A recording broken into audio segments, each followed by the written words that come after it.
தொடர்ந்து கற்பம் யூடியூப் சார்பாக அனைவருக்கும் இனிய காலை வணக்கம். யூஜிடிஆர் கெமிஸ்ட்ரியில் இன்றைக்கி வந்து பார்த்திங்க அப்படின்னா ஹெய்சன்பர்க் அன்சர்டனிட்டி பிரின்சிபல் தான் பார்க்க போகிறோம். அதாவது ஹெய்சன்பர்க் அன்சர்டனிட்டி பிரின்சிபல் என்ன சொல்கிறாரு அப்படின்னு பார்த்தீங்கன்னா, அதாவது பருப்பொருளுடைய துகளுக்கு பொசிஷனையும் மொமெண்டத்தையும் ஒரே நேரத்தில் கணக்கு பண்ண முடியாது, அதில் ஒரு அன்சர்டனிட்டி ஏற்படும் அப்படின்றது தான் வந்து ஹெய்சன்பர்க் சொல்கிறாரு. இப்போ பொசிஷனை வந்து நம்ம எக்ஸ் அப்படின்னு வச்சுட்டோம் அப்படின்னா மொமெண்டத்தை பி அப்படின்னு எடுத்துக்கணும். இதில் பொசிஷனில் நமக்கு அன்சர்டன் ஏற்பட்டுச்சுன்னா அதை டெல்டா எக்ஸ்னு எடுத்துக்கணும். மொமெண்டத்தில் ஏற்பட்டுச்சுன்னா அதை டெல்டா பின்னு ஏற்படுத்தணும். இதை ரிலேட் பண்ணுறது தான் வந்து பார்த்திங்கன்னா ஹெய்சன்பர்க் அன்சர்டனிட்டி பிரின்சிபல். அதாவது delta x into delta p greater than or equal h/4πன்னு எழுதலாம். இப்போ நமக்கு மொமெண்டத்துக்கு நமக்கு ஃபார்முலா தெரியும், m இன்ட்டு யூ. அப்போ நம்ம இந்த மொமெண்டத்துக்கு நம்ம இப்படி மாற்றி எழுதலாம், delta x m into delta u greater than or equal h/4π இப்படி எழுதலாம்.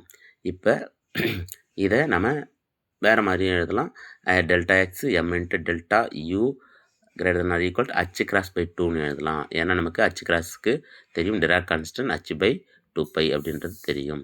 இதுதான் வந்து பார்த்திங்க அப்படின்னா ஹெய்சன்பர்க் அன்சர்டனிட்டி பிரின்சிபல்.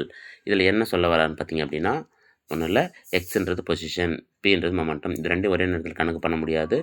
எக்ஸையும் பியும் ஒரே நேரத்தில் கணக்கு பண்ண முடியாது. அதே சமயத்தில் வந்து பார்த்திங்கன்னா எக்ஸை நம்ம ஃபைன் பண்ணிட்டோம் அப்படின்னா மொமெண்டத்தில் ஒரு அன்சர்டனிட்டி ஏற்படும் அப்படின்றத சொல்கிறாங்க. அதே மாதிரி பியை நம்ம ஃபைன் பண்ணிட்டோம் அப்படின்னா அதாவது பொசிஷனில் ஒரு அன்சர்டனிட்டி ஏற்படும் அப்படின்றதாங்க சொல்லியிருக்காங்க. இதுதான் நமக்கு ஃபார்முலா. இதில் சில கணக்குகள் இருக்குது, அதை மட்டும் பார்ப்போம். இப்போ பாருங்கள், கால்குலேட் த பால் அப்படின்னு கொடுத்துட்டு கிரிக்கெட் பால் வந்து பார்த்திங்க அப்படின்னா எம் 100 கிராம் கொடுத்துருக்காங்க. அடுத்த யூ வந்து பார்த்திங்கன்னா 10 மீட்டர் பை செகண்ட் 10%ன்னு கொடுத்துருக்காங்க. கால்குலேட் த அன்சர்டனிட்டி இன் பொசிஷன் கொடுத்துருக்காங்க. இங்கே பாருங்கள், நமக்கு ஃபார்முலா ஏற்கனவே தெரியும், டெல்டா எக்ஸு இன்ட்டு டெல்டா பிக்கு தான் வந்து பார்த்திங்கன்னா எம் இன்ட்டு டெல்டா யூன்னு போடலாம். இங்கே நம்ம கால்குலேஷனுக்காக நம்ம ஈக்குவல்ட்டுன்னு போட போகிறோம், h/4π. இப்போ நமக்கு என்ன கேட்டிருக்காங்கன்னா அன்சர்டன் பொசிஷன் கேட்டிருக்காங்க. அப்போ பொசிஷனை மட்டும் இங்கே வச்சுக்கணும், மற்றதெல்லாம் நீங்கள் அந்த பக்கம் கொண்டுட்டு போனீங்கன்னா h/4π அங்கே இருக்குது. அடுத்தது m இன்ட்டு டெல்டா யூன்னு போட்டுக்கலாம். இதில் வந்து பார்த்திங்கன்னா எம்மோட வேல்யூ கொடுத்துருக்காங்க. இங்கே எம் வந்து பார்த்திங்கன்னா கிராமில் கொடுத்துருக்காங்க.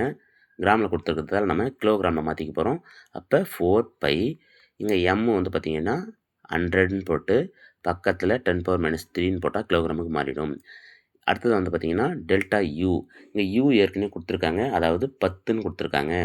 அதில் 10%ன்னு கொடுத்துருக்காங்க. அப்போ 10%னா வந்து பார்த்திங்கன்னா 10/100ன்னு போடலாம்.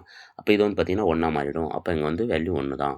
இப்போ வந்து பார்த்திங்கன்னா இங்கே 100 இருக்குது, 10⁻³ இருக்குது. இது கேன்சல் ஆகணும்னா மேலே கீழே நம்ம 10ஆல் மல்டிபிள் பண்ணிக்கலாம். அப்படி பண்ணும்போது வந்து பார்த்திங்கன்னா இங்கே இந்த 3 சைபருக்கு இது கேன்சல் ஆகிடும். அப்போ வந்து பார்த்திங்கன்னா மேலே வந்து நமக்கு என்ன இருக்கும் அப்படின்னு பார்த்திங்கன்னா இங்கே பாருங்கள் 10h/4πன்னு இருக்கும். இதை நம்ம அடித்தோம் அப்படின்னா 5h/2πன்னு வரும். இதுதான் வந்து அன்சர்டனிட்டி இன் பொசிஷன். அடுத்து ஒன்று கொடுத்துருக்காங்க பாருங்கள், delta u equal to delta எக்ஸ்ன்னு கொடுத்துருக்காங்க. ஃபைன் பண்ண சொல்லியிருக்கிறது டெல்டா யூவை தான் நம்ம கண்டுபிடிக்க சொல்லியிருக்காங்க. அதாவது டெல்டா யூ டெல்டா எக்ஸுக்கு ஈக்குவலாக இருக்குது. அப்போ நம்ம என்ன பண்ணலாம் அப்படின்னு பார்த்தீங்கன்னா அப்படின்னா இங்கே டெல்டா யூ இருக்குது, டெல்டா எக்ஸ்னு இருக்குது. டெல்டா எக்ஸ் யூ தான் கண்டுபிடிக்க போகிறோம். டெல்டா எக்ஸ் அப்போ நம்ம டெல்டா யூன்னு மாற்றிக்கலாம். அப்போ டெல்டா யூ வந்து டெல்டா யூ ஸ்கொயர். இங்கே எம் அப்படியே இருக்குது, இங்கே h/4πன்னு இருக்குது. எம் இந்த பக்கம் கொண்டுட்டு போயிட்டிங்கன்னா பகுதியில் வந்துடும். இப்போ டெல்டா யூ ஸ்கொயர் வந்து h/4πm. இப்போ டெல்டா யூ வேணும் அப்படின்னா 1/2 h/πmன்னு எழுதலாம். இதுதான் வந்து பார்த்திங்க அப்படின்னா இந்த அன்சர்டனிட்டின்ற டெல்டா யூவில் கண்டுபிடிக்க போகிறோம், அதாவது வெலாசிட்டி. அடுத்ததாக வந்து பாருங்கள், இன்னொரு கேள்வி கேட்டிருக்காங்க. If uncertainty in position in 4 times this uncertainty in velocity. அதாவது வந்து பார்த்திங்க அப்படின்னா பொசிஷன் வந்து 4 டைம்ஸ் அதிகமாக இருக்குது வெலாசிட்டியை விட. வெலாசிட்டின்றது யூ. கால்குலேட் த அன்சர்டனிட்டி இந்த பொசிஷன் கேட்குறாங்க. நமக்கு பொசிஷனுக்கு தான் கண்டுபிடிக்கணும்னு சொல்லியிருக்காங்க. இப்போ நம்ம என்ன பண்ணணும் அப்படின்னு பார்த்திங்க அப்படின்னா இங்கே பாருங்கள், முதல்ல நம்ம என்ன பண்ணணும், 4 டைம்ஸ் அதிகமாக இருக்குது, அதாவது எது பொசிஷன், எதை விட, வெலாசிட்டியை விட. அப்போ நம்ம இப்படி எழுதிக்கணும், 4 × delta x equal to 4 delta யூன்னு எழுதலாம். இப்போ நம்ம கண்டுபிடிக்க போகிறது என்ன கண்டுபிடிக்கணும், பொசிஷனில் தான் அன்சர்டனிட்டி கண்டுபிடிக்கணும். அப்போ நம்ம இதை தான் இங்கே வச்சுக்கணும். அப்போ நம்ம என்ன பண்ணணும் அப்படின்னா நமக்கான ஃபார்முலா தெரியும், delta x into M into delta you தெரியும். யூக்கு பதில் நம்ம என்ன எழுதிக்கலாம் அப்படின்னு பார்த்தீங்கன்னா 4 முதல்ல எழுதிடுவோம், டெல்டா யூன்னு எழுதிக்கலாம். ஈக்குவல் டு h/4π இதுதான் நமக்கு ஃபார்முலா. இப்போ நமக்கு டெல்டா யூக்கு தான் 4 டெல்டா எக்ஸ்னு இருக்குது. அப்போ டெல்டா எக்ஸு இன்ட்டு எம் அப்படியே வச்சுக்கலாம். அப்போ டெல்டா யூக்கு பதில் என்ன போடலாம் அப்படின்னு பார்த்தீங்கன்னா 4 டெல்டா எக்ஸு அப்படின்னு எடுத்துக்கலாங்களா. அப்போ h/4π அப்படின்னு இங்கே இருக்கும். இப்போ நமக்கு வந்து தேவை வந்து டெல்டா எக்ஸ் தான். அப்போ இங்கே ஒரு டெல்டா எக்ஸ் இருக்குது, இங்கே ஒரு டெல்டா எக்ஸ் இருக்குது.